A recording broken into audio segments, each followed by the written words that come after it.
list, a long list, a heavy list, bills that need paying, doors that need opening, bodies that need healing, relationships that need mending, and I see all of it. I have never once turned away from your pain.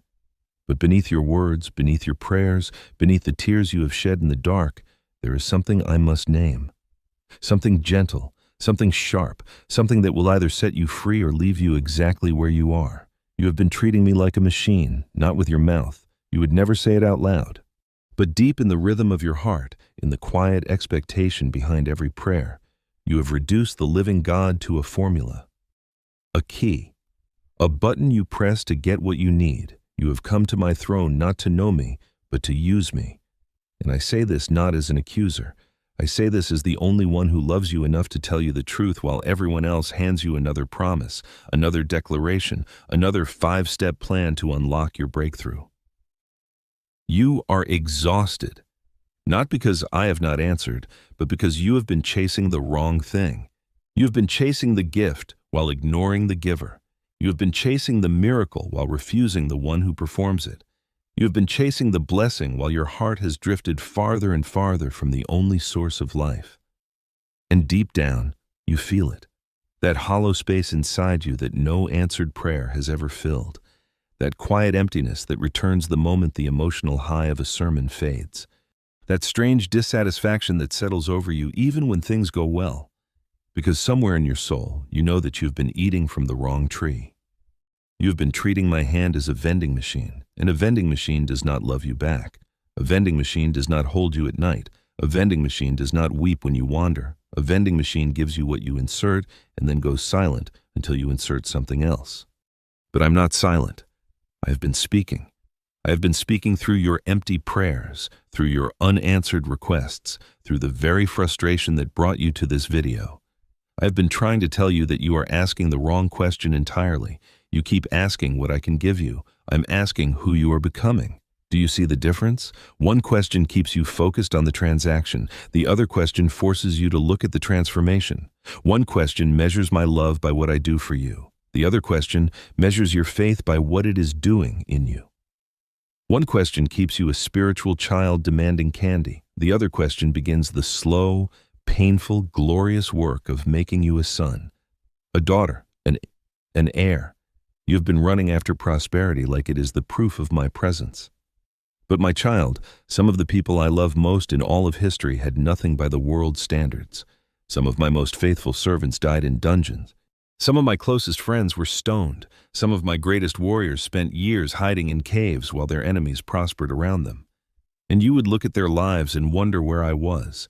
You would scroll past their testimony because it does not fit the gospel you have been sold. But listen to me. If prosperity was the proof of my love, then every wicked person who grows rich would be my favorite child. If open doors were the sign of my blessing, then every corrupt ruler who rises to power would be my chosen instrument. If health and wealth were the measure of my favor, then my own son would have died in a palace, not on a cross. Do you see it now? The gospel you have been chasing is not my gospel. It is a gospel shaped by fear, by insecurity, by comparison, by the desperate need to prove that you matter because your bank account says so. And I have watched you exhaust yourself climbing a ladder that leads nowhere. I have watched you measure your worth by your wallet. I have watched you compare your life to strangers on screens and feel small because your house is not as big, your car is not as new, your vacation is not as exotic. You are measuring your life with the wrong ruler, and you are tired, so tired, because no matter how much you get, it is never enough. No matter how many prayers are answered, there is always another need. No matter how many doors open, you live in fear of the ones that close. You have built your entire spiritual life on sand, and the storms are coming. And deep down, you know that your house will not stand. But I'm not here to leave you in the rubble. I'm here to rebuild you from the foundation. Let me say this clearly. Let me say this with all the love that has pursued you from the beginning of time. I am not a formula. I am not a key. I am not a machine that produces miracles on demand. I'm not a cosmic butler waiting for your next command. I'm not a good luck charm you rub before a big decision. I am not a spiritual ATM where your prayers are the PIN code. I am the fire that burns but does not consume. I am the voice that speaks and mountains move.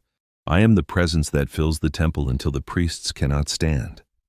I am the love that followed you into every dark place you have ever been, and I'm asking you right now, in this moment, to stop treating me like a tool and start knowing me as a father. Do you remember the story of the prodigal son? My son, the one I told through the mouth of my servant Luke. You have heard it so many times, you think you know it. But listen again. Listen with new ears. The younger son came to his father and said, "Give me, not love me, not know me, not walk with me. Give me my inheritance. Give me what is mine. Give me the resources so I can go and live the life I want." And the father gave. Not because the request was right, but because the father knew that some lessons cannot be taught. They must be lived. So the son took everything and went to a far country, a distant place, a place where the father's voice could barely be heard. And he wasted everything on shallow living, on temporary pleasures, on things that promised fulfillment but delivered emptiness.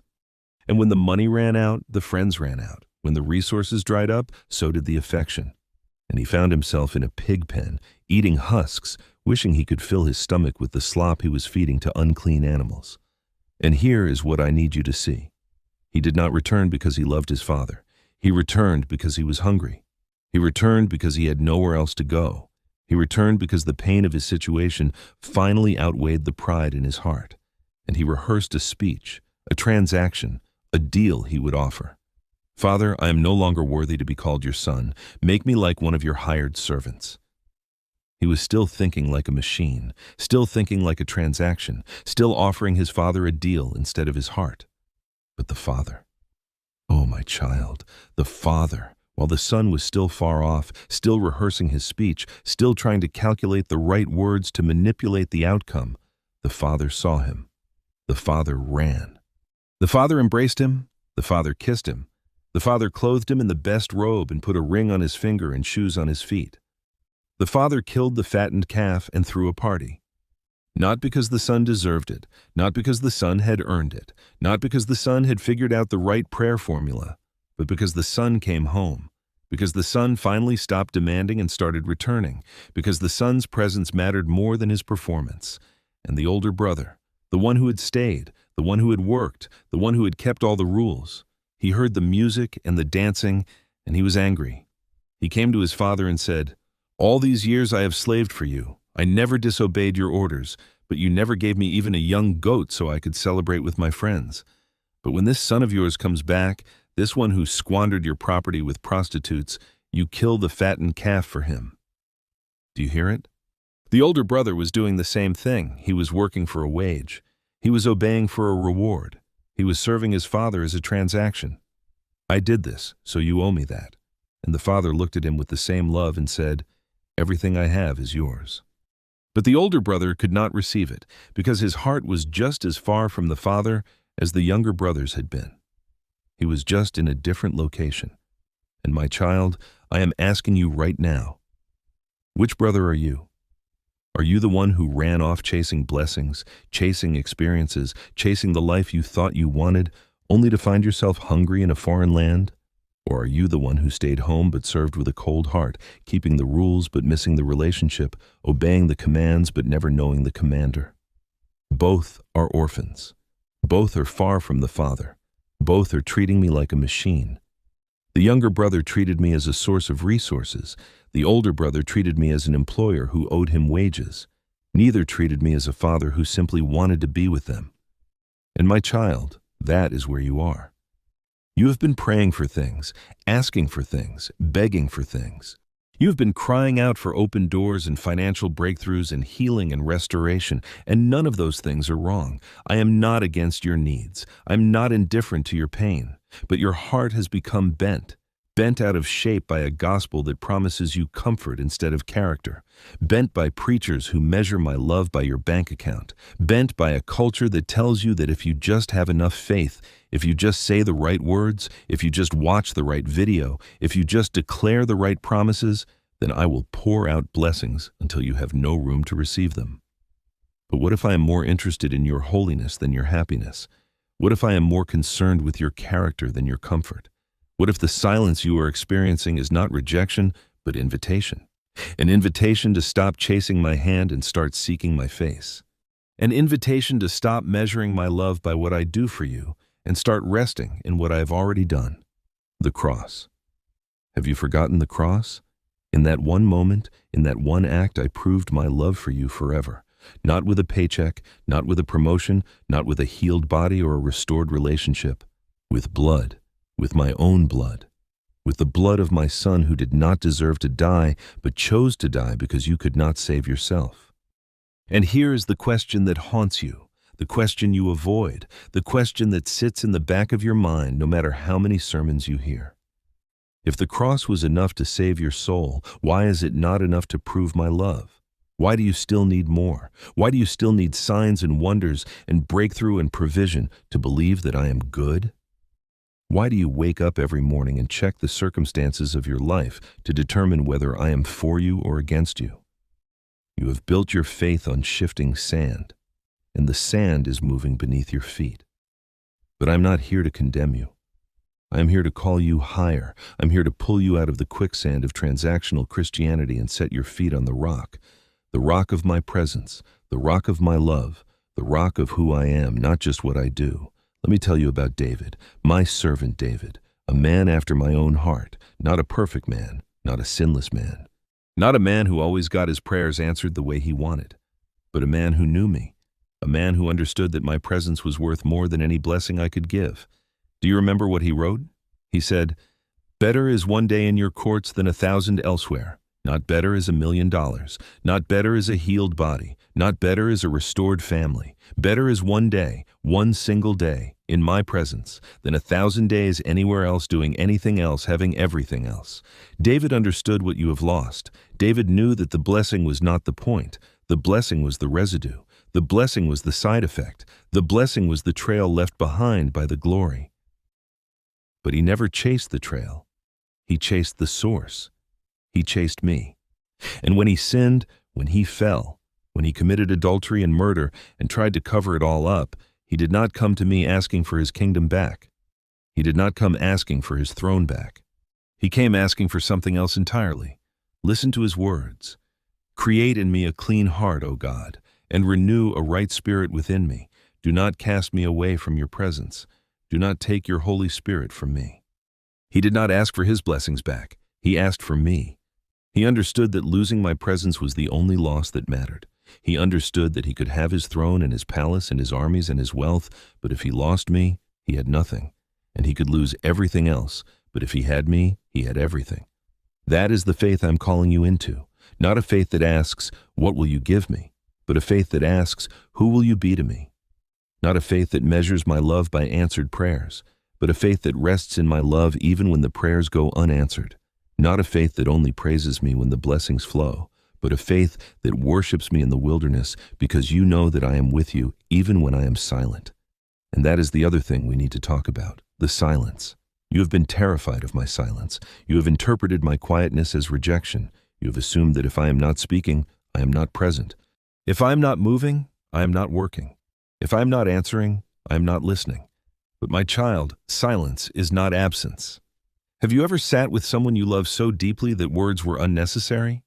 Have you ever been in the presence of a friend so close that you could sit in complete silence and feel more connected than ever? That is what I'm calling you into. A relationship so deep, so mature, so grounded that you do not need a constant stream of miracles to believe that I am good. The prophets of Baal screamed and cut themselves and danced around the altar all day long. They begged and pleaded and performed their religious rituals. And nothing happened. Because noise does not move me. Performance does not impress me. Formulas do not activate me. But Elijah, my servant Elijah, he rebuilt the altar. He put the sacrifice in place. He dug a trench and poured water over everything until it was soaked through. And then he prayed. Not a long prayer, not a complicated prayer. Just a simple request. Lord, God of Abraham, Isaac, and Israel, let it be known today that you are God in Israel and that I am your servant. And I answered, with fire, fire that consumed the sacrifice and the wood and the stones and the dust and even the water in the trench. Not because Elijah had a formula, but because Elijah had a relationship. He knew me. He trusted me. He did not need me to prove myself to him every morning with a new miracle. He already knew who I was. And my child, that is what I'm working to restore in you. I'm stripping away your dependence on signs. I'm breaking your addiction to emotional highs. I'm weaning you off the milk of constant encouragement so that you can learn to eat the solid food of faithful obedience, even when you feel nothing. Because here's the truth you have been avoiding. Your faith has been built on feelings, on goosebumps, on the emotional rush of worship music, on the adrenaline of a powerful sermon, on the excitement of a prophetic word that seemed to speak directly to your situation. And when those feelings fade, when the goosebumps go away, when the music stops, when the sermon ends, when the prophetic word feels distant and vague, your faith crumbles. Because you built it on the wrong foundation. You built it on the gift instead of the giver, on the miracle instead of the one who performs it, on the feeling instead of the fact, on the emotion instead of the truth. And I love you too much to leave you there. So I have let you hunger. I have let you thirst. I have let you wander through dry and barren places where no water is. Not because I am angry, not because I have abandoned you, but because I am teaching you to find your satisfaction in me alone, the manna in the wilderness. Do you remember? I sent bread from heaven every morning, fresh, perfect, enough for the day, and my people gathered it and ate it and were satisfied. But they were not satisfied with me. They were satisfied with the bread. So the next day, they needed more, and the next day, more. They never graduated beyond the bread. They never looked up and said, "The one who sends the bread is better than the bread itself." And when they faced a new challenge, when the water ran out, they did not cry out to me. They cried out against me, because they had never learned to trust me. They had only learned to trust what I gave them. And that is you. You trust my provision, but you do not trust me. You trust my protection, but you do not trust me. You trust my promises, but you do not trust me. You have taken the gifts and mistaken them for the giver. And now that the gifts have slowed down, now that the miracles feel few and far between, now that the answers seem delayed, you are panicking. Because your security was never in me. It was in what I could do for you. And I am pulling the rug out from under that false security, not to hurt you, to heal you, not to destroy you, to rebuild you, not to push you away, to draw you closer than you have ever been. Do you remember Joseph? Sold into slavery by his own brothers, falsely accused by Potiphar's wife, forgotten in prison by the cupbearer who promised to remember him. Year after year, decade after decade, Joseph had every reason to believe that I had abandoned him, every reason to question whether I was good, every reason to doubt my promises. But Joseph did not have a transactional faith. Joseph knew me. Joseph trusted me. Joseph understood that my presence with him was worth more than his freedom. He named his first son Manasseh, which means forget, because I made him forget all his troubles. He named his second son Ephraim, which means fruitful, because I made him fruitful in the land of his suffering. Not after he got out of prison, in prison. I was with Joseph in the prison. I did not rescue Joseph from the prison for 13 years. I was with Joseph in the prison, and Joseph learned something in that prison that he could never have learned in the palace. He learned that I am enough. He learned that my presence is better than his position. He learned that my love is not measured by his circumstances.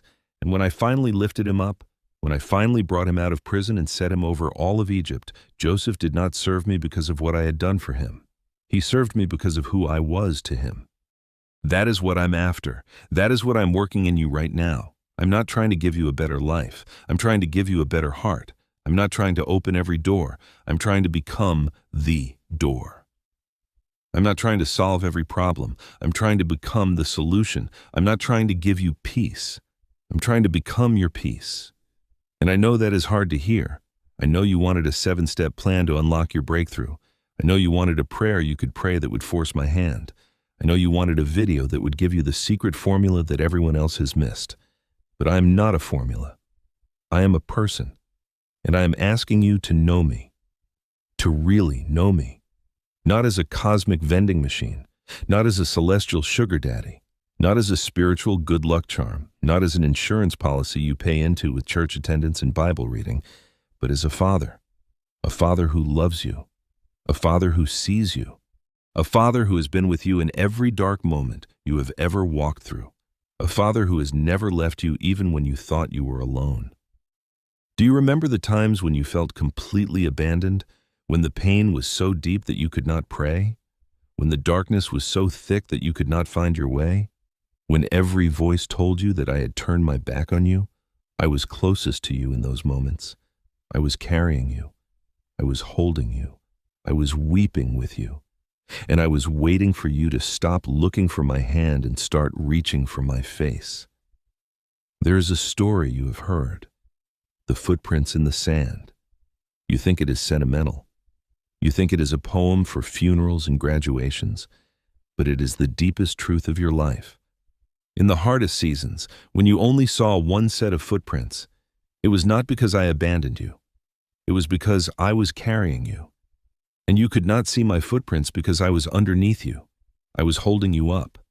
I was keeping you from falling apart.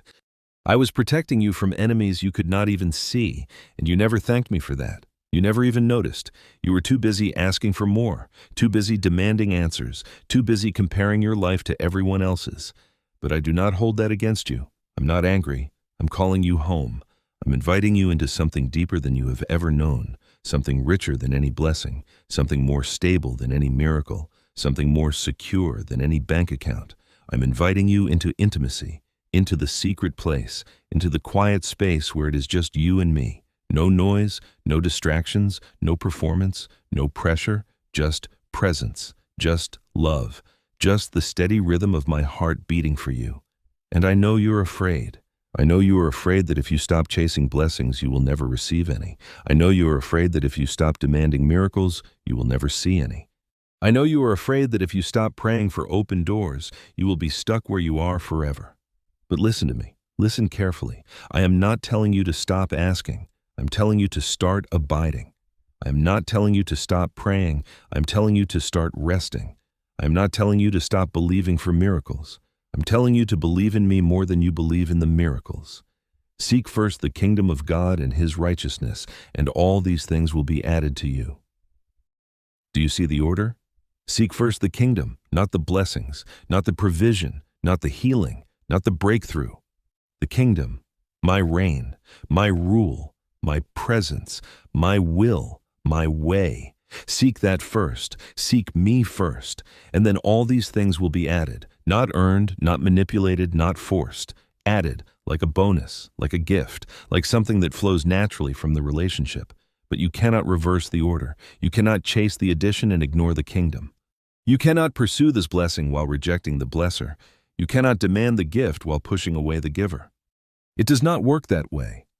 Not because I'm cruel, because I'm loving. And I will not let you settle for the gift when I am offering you myself. I will not let you worship the creature when I am offering you the Creator. I will not let you build your life on the temporary when I am offering you the eternal. So here is what I'm asking you to do, right now, in this moment.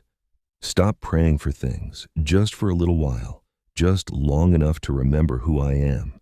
Stop asking me for your list. Stop presenting me with your needs. Stop telling me what you want me to do for you, and just be with me. Sit in my presence. Let me hold you. Let me love you. Let me remind you of who you are. You are not your bank account. You are not your career. You are not your relationship status. You are not your health. You are not your past. You are not your mistakes. You are my child, my beloved child, the one in whom I delight, not because of what you do, because of who you are. Because you are mine.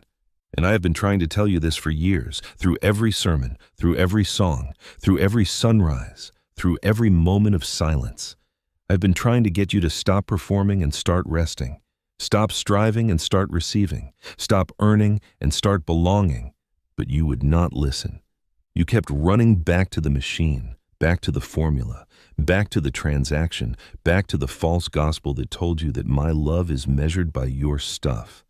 So I let you run. I let you exhaust yourself. I let you hit the wall. And now you are here, exhausted, confused, frustrated, wondering why nothing is working, wondering why your prayers feel like they are bouncing off the ceiling, wondering why the breakthrough never seems to come. And I'm telling you, the breakthrough is not the point. I am the point, and I've been here all along, waiting. Not for you to get the prayer right, not for you to have enough faith, not for you to break some generational curse or renounce some hidden sin. Waiting for you to stop running, waiting for you to stop striving, waiting for you to stop treating me like a machine and start treating me like a father. And that is the urgency I'm bringing to you today. Not the urgency of a deadline, not the urgency of a prophecy, not the urgency of a window closing, the urgency of a love that will not let you go, the urgency of a father who sees his child starving to death on junk food while a feast is waiting at the table, the urgency of a shepherd who sees his sheep wandering toward a cliff and cries out with everything in him to turn them around. I am crying out to you, turn around, stop chasing the footprints, look up, see my face, know my love, rest in my presence, and let me be enough. Let me be your enough, not your enough for today until something better comes along. You're enough forever. You're enough in the silence. You're enough in the storm. You're enough when the prayers are answered, and you're enough when they are not. You're enough when the bank account is full, and you're enough when it is empty.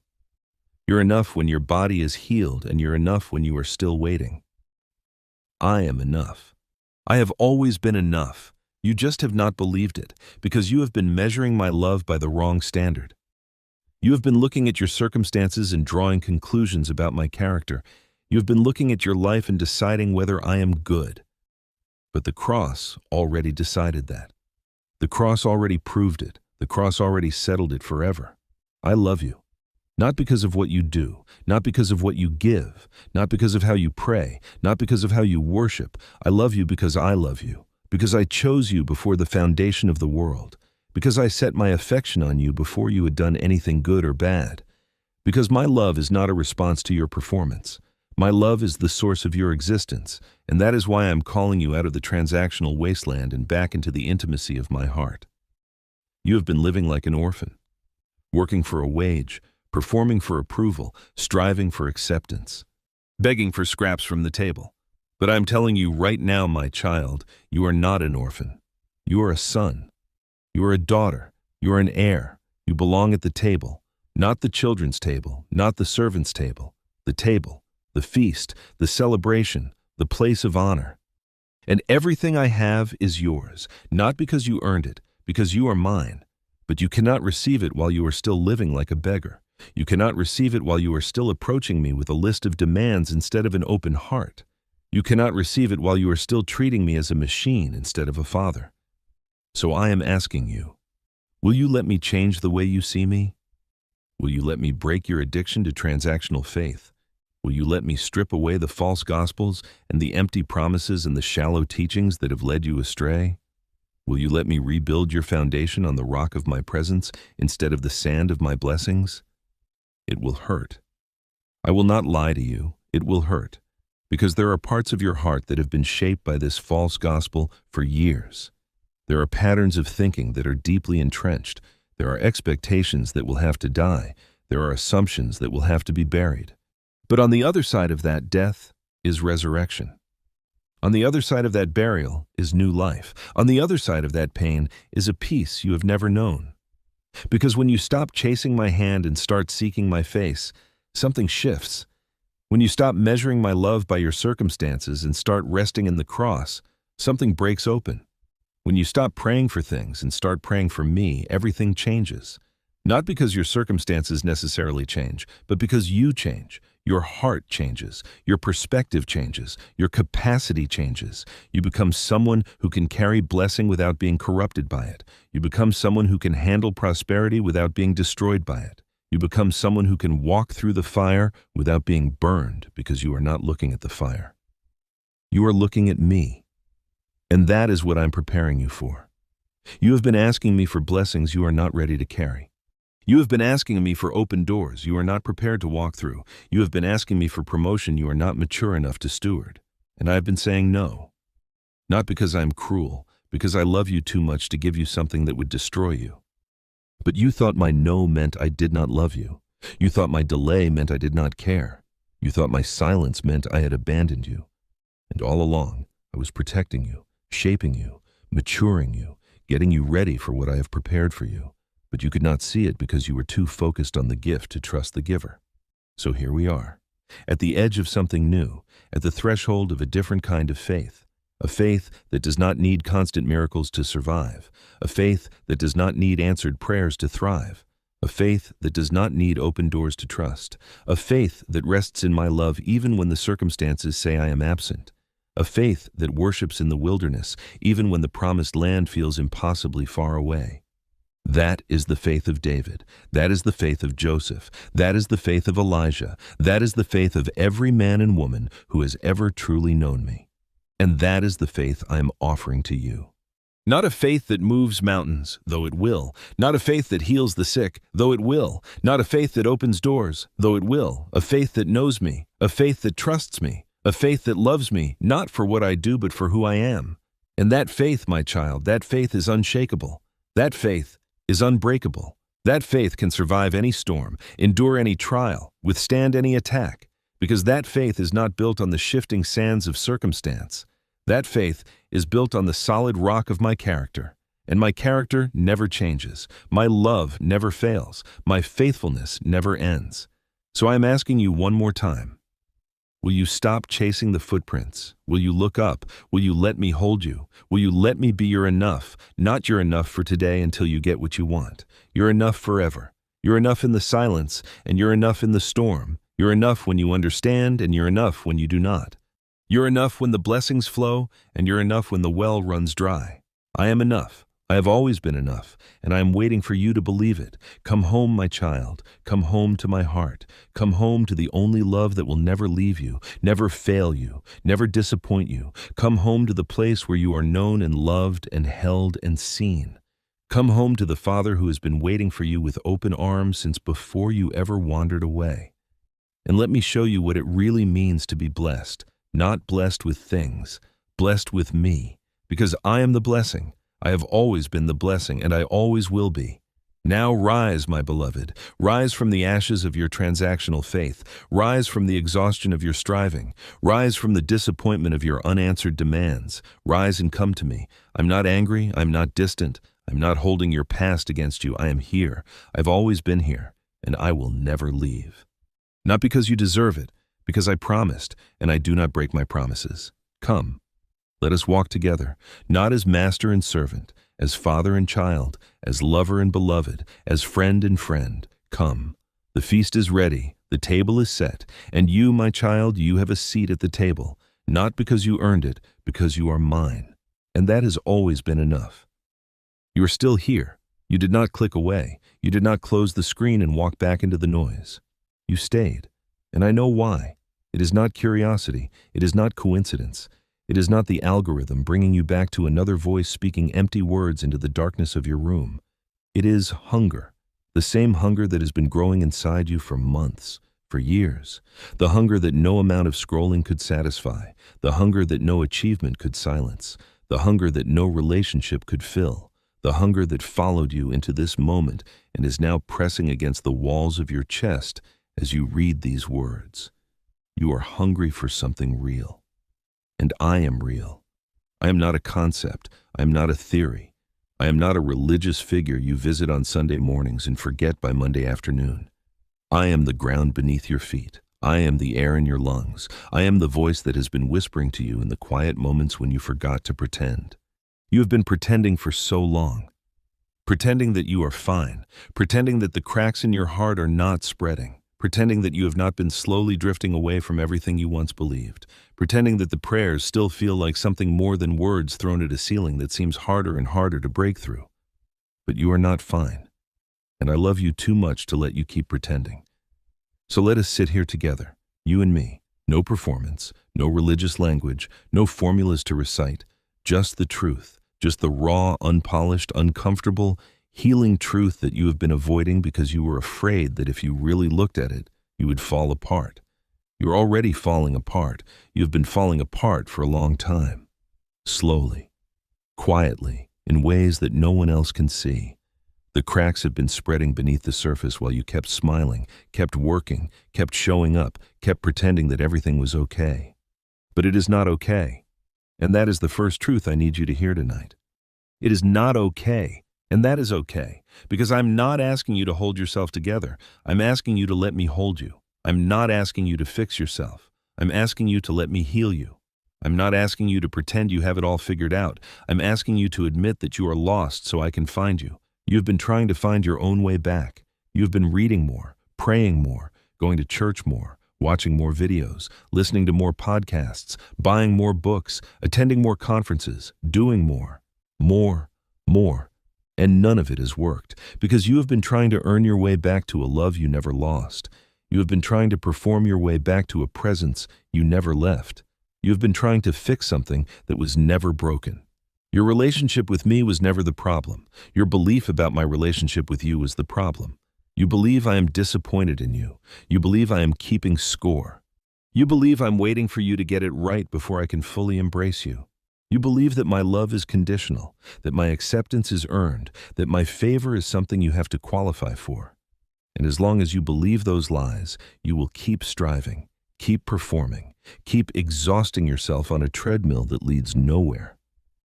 Let me tell you about Peter, my impetuous, loud, failure-prone, deeply loved disciple. You know his story. You know he walked on water. You know he denied me. You know I restored him. But there is something about Peter that I need you to see tonight, something that has been hidden in plain sight. When Peter denied me, he did not just fail once. He failed 3 times. 3 times he looked into the eyes of a servant girl and swore he didn't know me. 3 times he chose his own safety over his association with me. 3 times he pushed me away while I was standing right there, being led to a cross for him. And when the rooster crowed, Peter broke. He didn't break because he failed. He broke because he finally saw himself. He saw the gap between who he thought he was and who he actually was. He saw the weakness beneath the bravado. He saw the fear beneath the faith. He saw the coward beneath the courage. And he went outside and wept bitterly. That is where you are, my child.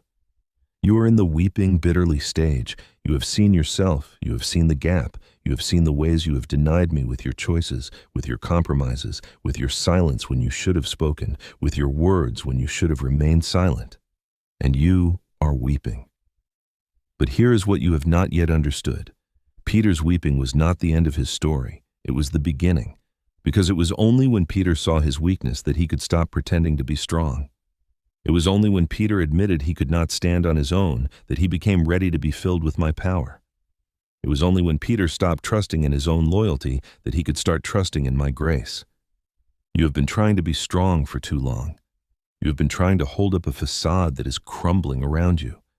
You have been trying to appear together while everything inside you is falling apart. You have been trying to prove that you are worthy when the only thing that has ever made you worthy is my love. Stop. Just stop. Let the facade fall. Let the mask crack. Let the tears come. Because I am not standing at a distance watching you weep. I am kneeling in the dirt beside you. I'm putting my arm around your shaking shoulders. I'm whispering into your ear the same words I whispered to Peter when he thought he had disqualified himself forever. Do you love me? Not, do you regret what you did? Not, are you sorry enough? Not, have you punished yourself sufficiently? Not, have you earned your way back? Do you love me? That is the only question that has ever mattered. That is the only question that will ever matter. Not the depth of your failure, not the length of your track record, not the impressiveness of your accomplishments. Do you love me? And Peter said, Yes, Lord, you know that I love you. And I said, Feed my lambs, not punish yourself, not go sit in the corner, not earn your way back through suffering. Feed my lambs, get up, get back in the game. Stop dwelling on your failure and start serving my people. That is what I'm saying to you tonight. Get up. You have wept long enough. You have punished yourself long enough. You have replayed your failures long enough. You have hidden in shame long enough. The rooster crowed. You saw yourself. You wept bitterly, and now the weeping is over. Now it is time to hear me ask you the same question. Do you love me? Not, are you perfect? Not, have you arrived? Not, do you have it all together? Do you love me? Because if you love me, if even a flicker of love remains in your bruised and battered heart, then that is enough. That has always been enough. That will always be enough. I do not need your perfection. I need your heart. I do not need your performance. I need your presence. I do not need your accomplishments. I need your love. And my child, I'm not saying this to make you feel guilty for not loving me enough. I'm saying this to remind you that the love you do have, however small, however fragile, however inconsistent, is a gift. And I will take that small, fragile, inconsistent love, and I will breathe on it until it becomes a fire that consumes every lie the enemy has planted in your heart. You have been believing that your love for me is not enough, that you do not feel enough, that you do not pray enough, that you do not read enough, that you do not worship enough, that you do not serve enough, that you do not give enough. Enough, enough, enough. The word has become a whip in the hands of the accuser. He has used it to beat you into exhaustion. Every day he whispers, not enough, not enough, not enough. And you believe him. You believe that if you could just do a little more, feel a little more, be a little more, then I would finally be pleased with you. But I am already pleased with you, not because of what you have done, because of whose you are. When my son was baptized, before he had performed a single miracle, before he had preached a single sermon, before he had healed a single sick person, before he had cast out a single demon, a voice spoke from heaven. My voice. And do you remember what I said? This is my beloved Son, in whom I am well pleased. He had not done anything yet. He had only shown up. He had only identified himself with me. He had only stepped into the water and said, I belong to my Father. And that was enough. That has always been enough. But you have been taught differently. You have been taught that my love is a reward for good behavior, that my approval is a prize for spiritual achievement, that my pleasure is something you have to earn through effort and sacrifice and discipline. And those teachings have turned my grace into a transaction and my love into a wage and my presence into a prize. But I am not an employer. I am not a judge. I am not a taskmaster. I am not a performance reviewer. I am a father. And a father does not love his child more when the child succeeds and less when the child fails. A father's love is not measured by the child's behavior. A father's love is rooted in the father's heart. It does not fluctuate with report cards or career achievements or moral victories. It is steady. It is constant. It is unchanging because it is not based on you. It is based on me. I love you because I love you because I love you. There is no because of anything you have done. There is no condition you must meet. There is no standard you must reach. There is no bar you must clear. I love you. Full stop. Period. End of sentence. End of argument. End of the enemy's lies. But you do not believe that. Not really. If you believed that, you would rest. If you believed that, you would stop striving. If you believed that, you would stop comparing yourself to every other Christian who seems to have it more together than you do. If you believed that, you would stop waking up at 3 in the morning with a knot of anxiety in your stomach because you are afraid you have disappointed me again. You are exhausted because you are trying to earn what I have already given. You are tired because you are working for what I have already provided. You are worn out because you are striving for what I have already purchased. My child, the cross was not a down payment. It was the full price. The cross was not a partial solution. It was the complete answer. The cross was not an invitation to try harder. It was an announcement that the work is finished.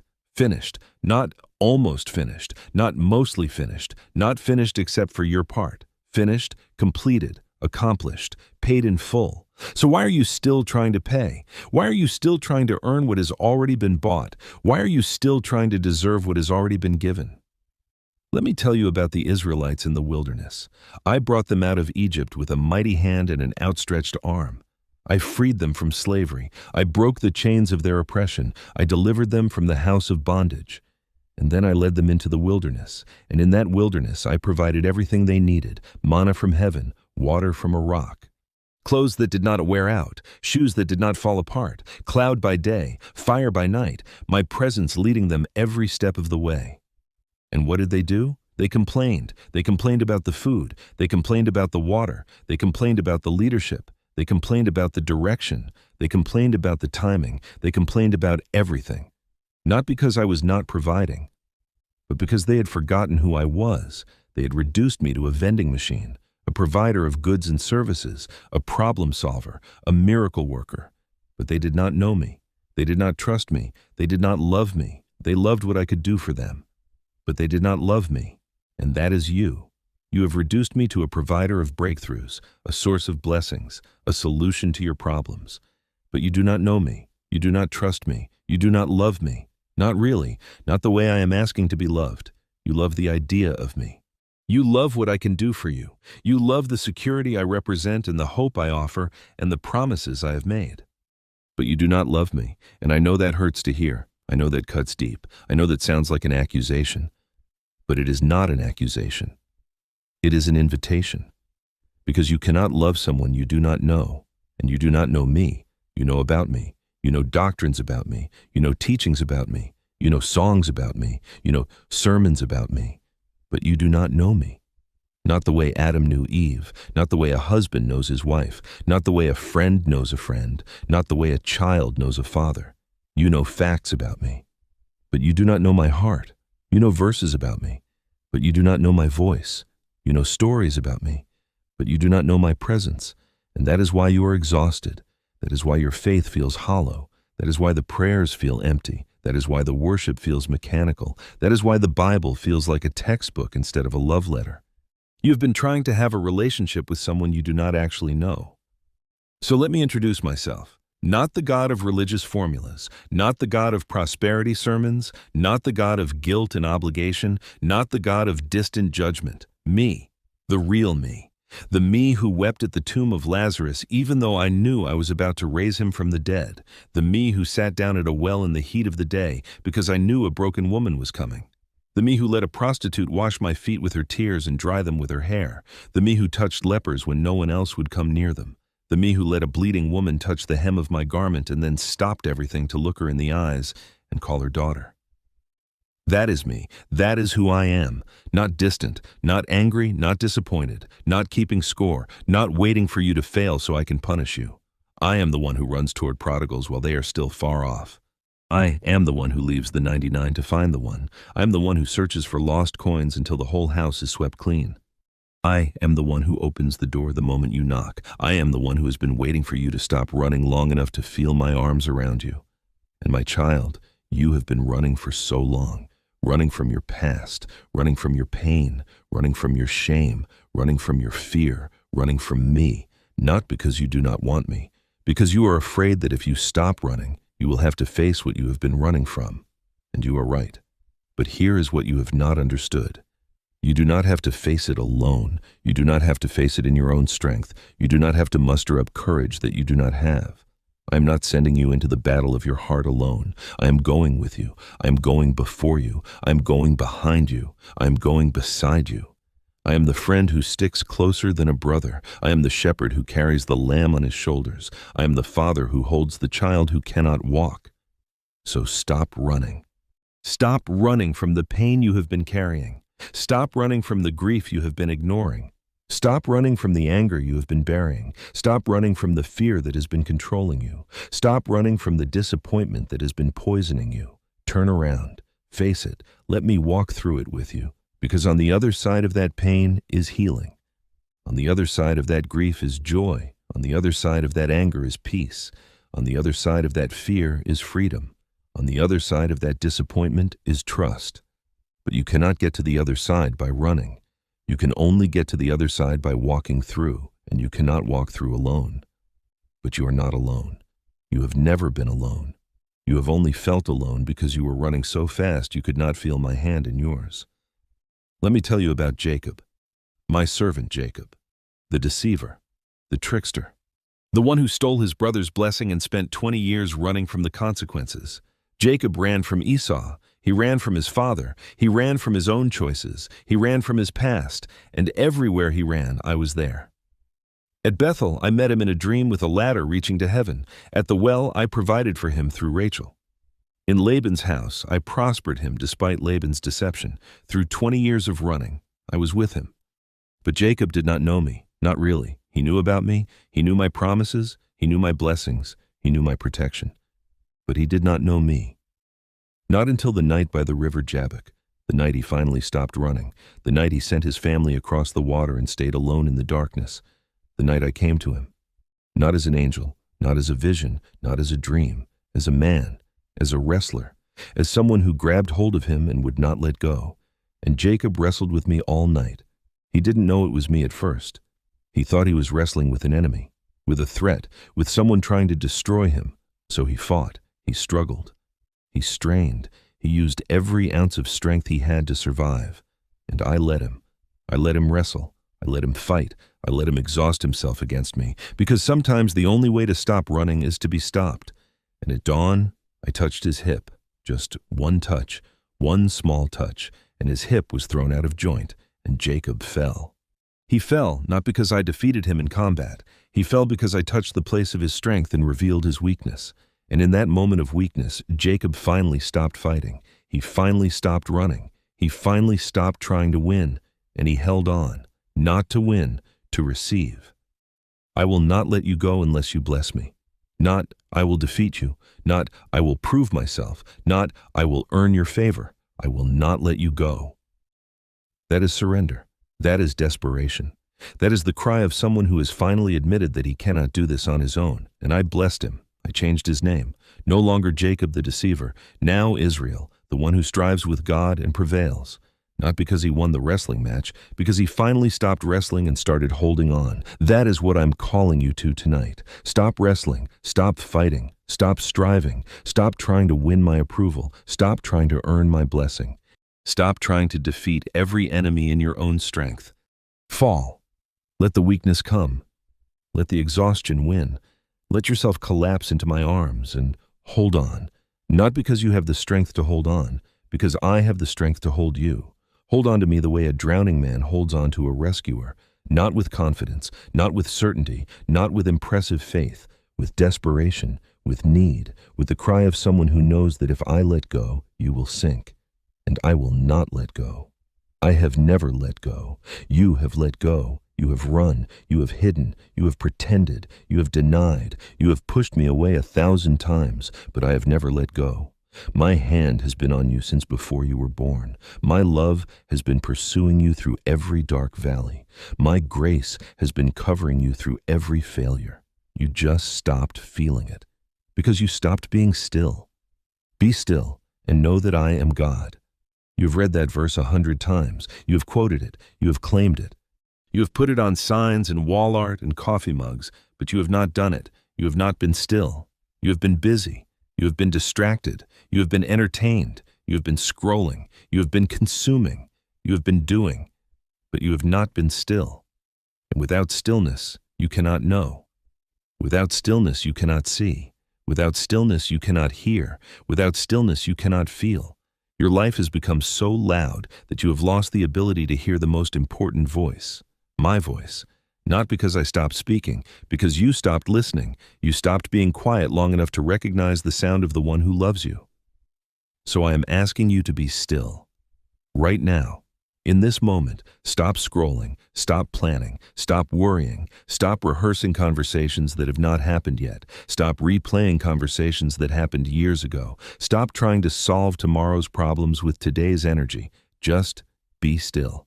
Feel the air in your lungs, that is my gift. Feel the beat of your heart, that is my gift. Feel the weight of your body on the chair or the bed or the floor. That is my gift. You are alive, you are here, you are breathing, and I am here with you. I am not in the thunder, I am not in the earthquake, I am not in the fire, I am in the still small voice, the whisper, the gentle breeze, the quiet presence that you have been too busy to notice. Be still. Let the noise fade, let the urgency fade, let the pressure fade, and know that I am God, not the God of your fears, not the God of your anxieties, not the God of your past failures, not the God of your religious performance. Me, the real me, the one who spoke the universe into existence and then knit you together in your mother's womb, the one who holds galaxies in place and knows the number of hairs on your head, the one who is so vast that the heavens cannot contain me, and so intimate that I live inside your heart. Know me, not as a concept, as a person, not as a force, as a father. Not as a distant authority, as a present love. Be still and know, because in the stillness, everything changes. In the stillness, the lies lose their power. In the stillness, the fears shrink. In the stillness, the shame fades. In the stillness, you remember who you are. Not your failures, not your mistakes, not your regrets. My child, my beloved, the one I chose before the foundation of the world. Let me tell you about Elijah after the showdown on Mount Carmel. After the fire fell from heaven, after the prophets of Baal were defeated, after the greatest victory of his life. Elijah ran. One threat from Jezebel and the mighty prophet became a fugitive. He ran into the wilderness, he sat under a broom tree, and he prayed to die. I have had enough, Lord. Take my life. I am no better than my ancestors. The man who had called down fire from heaven was now asking to die. The man who had defeated 450 prophets was now hiding in a cave. The man who had seen my power in its fullest expression was now consumed by fear and depression. And what did I do? Did I scold him? Did I condemn him? Did I tell him to pull himself together? Did I quote scriptures at him? Did I give him a list of things to do to earn his way back? No. I sent an angel with a cake baked on hot stones and a jar of water. I let him sleep. I let him eat. I let him rest. And then I let him sleep and eat again. I did not lecture him about his faith. I fed him. I restored his body before I addressed his spirit. And when he was strong enough to travel, I led him to a mountain, to a cave, to a place of solitude. And then I spoke. Not in the wind, not in the earthquake, not in the fire. In a still, small voice. And in that still, small voice, I asked him a question. What are you doing here, Elijah? Not an accusation, not a punishment, not a demand for an explanation, a question, an invitation, a doorway back into conversation. And Elijah told me the truth. He told me he was afraid. He told me he felt alone. He told me he thought he was the only one left. He told me he wanted to give up. And I listened. I did not interrupt. I did not correct. I did not argue. I listened. And then I gave him a new assignment, not a punishment, not a demotion, a new mission, new purpose, new reason to get up and keep going. That is what I'm doing with you. I'm not punishing you for your exhaustion. I'm not condemning you for your fear. I'm not rejecting you for your doubts. I am feeding you. I'm letting you rest. I'm leading you to a quiet place where you can hear my voice. And then I'm going to ask you the same question I asked Elijah. What are you doing here? Not in the video. Not in this moment, in this season of your life. How did you get here? What have you been running from? What have you been hiding from? What have you been afraid to face? What lies have you been believing? What walls have you been building? Tell me. I'm listening. I'm not going to interrupt. I am not going to shame you. I'm not going to use your words against you. I am your father. I am your healer. I am your safe place. Tell me the truth. Tell me the ugly, messy, uncomfortable truth that you've been hiding from everyone. Tell me about the secret struggles. Tell me about the hidden wounds. Tell me about the fears that keep you awake at night. Tell me about the anger you have been pretending isn't there. Tell me about the disappointment you have been stuffing down. Tell me about the grief you have never fully mourned. Tell me about the questions you have been afraid to ask. I can handle your anger. I can handle your doubt. I can handle your questions. I can handle your disappointment. I'm not fragile. I'm not threatened by your honesty. I'm not offended by your pain. What offends me is the pretending. What breaks my heart is the hiding. What grieves me is watching you carry burdens alone that I have been waiting to carry for you. Cast your cares on me. Not the polite, sanitized version of your cares, the real ones, the heavy ones, the ones you are ashamed to admit you have, the ones you have been trying to solve in your own strength, the ones that have been crushing you while you smiled and told everyone you were fine. Cast them on me. Because I care for you, not because you deserve it, not because you have earned it, not because you have finally figured out the right prayer, because I care for you, because I love you, because I am your father and you are my child, and that is what fathers do. They carry what their children cannot carry, so give it to me. Give me the weight you have been carrying. Give me the shame you have been hiding. Give me the fear you have been feeding. Give me the resentment you have been nursing. Give me the bitterness you have been swallowing. Give me the disappointment you have been burying. Give me all of it, and let me exchange it for something new. Peace for your anxiety, hope for your despair, joy for your mourning, rest for your exhaustion, love for your fear. I'm not asking you to clean yourself up before you come to me. I'm asking you to come to me so I can clean you up. I'm not asking you to fix yourself before you let me hold you. I'm asking you to let me hold you so I can fix you. I'm not asking you to earn my love. I'm asking you to receive my love. And that is the hardest thing in the world for you to do, because you have been taught that you have to earn everything, that nothing is free, that there are no handouts, that you get what you deserve, and you do not deserve my love. You know that. You feel that. Your failures prove it. Your weaknesses prove it. Your sins prove it. You do not deserve my love. But I am not giving you what you deserve. If I gave you what you deserved, you would be destroyed. If I gave you what you deserved, there would be no hope. If I gave you what you deserved, the story would have ended at the fall. But I'm not a God of justice alone. I'm a God of mercy. I'm a God of grace. I'm a God who gives not what is deserved, but what is needed, what is longed for, what is dreamed of. I give love, not because you deserve it, because I am love, and I cannot be anything other than what I am. Just as the sun cannot stop shining and the ocean cannot stop being wet, I cannot stop loving. It is not something I do, it is something I am, and I am love, and you are my child, and nothing you do will ever change either of those facts. So rest in my love. Stop striving to earn what can only be received. Stop working for what can only be gifted. Stop trying to achieve what can only be given. Rest. Not the rest of laziness, the rest of trust, the rest of a child who knows that the Father has everything under control, the rest of someone who has finally stopped swimming against the current and started floating in the river of my grace. Come to me, all you who are weary and burdened, and I will give you rest. Not, I will give you more instructions. Not, I will give you a list of things to do. Not, I will give you a 7-step plan to fix your life. Rest. I will give you rest. Rest for your soul. Rest for your mind. Rest for your heart. Rest for your weary, battle-scarred, exhausted spirit. Take my yoke upon you and learn from me. A yoke is not a burden. A bame is what connects you to me. It is how we walk together. It is how we pull together. It is how the weight becomes lighter because you are not carrying it alone. My yoke is easy. My burden is light, not because the journey is easy, because I'm with you, because I'm bearing the weight with you, because I'm pulling alongside you, because you are not alone in the field. You have never been alone. You have only felt alone because you have been trying to pull the plow by yourself.